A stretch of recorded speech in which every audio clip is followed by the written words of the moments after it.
নমস্কার, আজও একটা অঙ্ক নিয়ে এসে অঙ্কটা বলা আছে কি কোনো স্থানে 5 মিনিট অন্তর কামান দাগা হচ্ছিল সেই দিকে এবং কামান দাগা হচ্ছে সেই দিকে যাওয়া বা সেই দিকে অগ্রসর একটি ট্রেনের যাত্রী, এটা ট্রেনে একটা যাত্রী আছে। সেই যাত্রীটিকে 4 মিনিট ও 49 সেকেন্ড অন্তর শব্দ শুনতে পাচ্ছিল, কামানের শব্দের গতিবেগ 1156 মিটার পার সেকেন্ড হলে ট্রেনের গতিবেগ কত?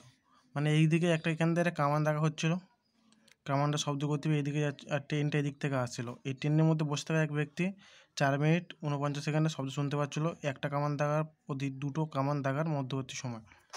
তাহলে আমরা বলতে পারি ট্রেনের গতিবেগ 44 মিটার পার সেকেন্ড হবে। এখানে আমরা আপেক্ষিক গতিবেগ বের করবো, কি দুজনের আপেক্ষিক গতিবেগ।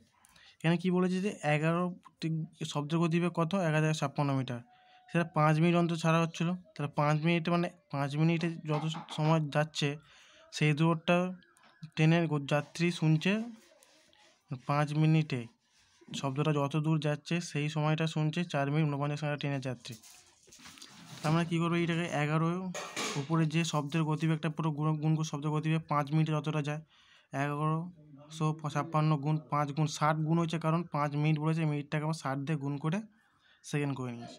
আর এটা 289 সেকেন্ড হয়েছে, কারণ 4 মিনিট 180 সেকেন্ড, তার সঙ্গে 4 মিনিট 224 সেকেন্ড, তার সঙ্গে 49 যোগ, তাহলে কত হবে? 289 সেকেন্ড। এই 289 ইন্টু 4 করলে একবারে 1156 কেটে যায়। দেখে এটা যদি আমরা 4 দিয়ে গুণ করি তাহলে কত হবে? 4 নং 36 6 হাতে 3, 4 8 32 আর 3 35 5 হাতে 3 4 8 11, এইটা হবে। তাহলে এখন আমরা 4 দিয়ে কেটে দিয়েছি, 4 5 20, 6 কুড়ি 1200। এই 1200 হচ্ছে আপেক্ষিক গতিবেগ। আপেক্ষিক গতিবেগ দুজনের মিলিত গতিবেগ। আপেক্ষিক গতিবেগ দুজনের মিলিত গতিবেগ। তাহলে শব্দের গতিবেগের সঙ্গে বিয়োগ করলে, তাহলে এর সঙ্গে যদি আমরা শব্দের গতিবেগ বিয়োগ করি তাহলে গতিবেগ পেয়ে যাবো ট্রেনের গতিবেগ।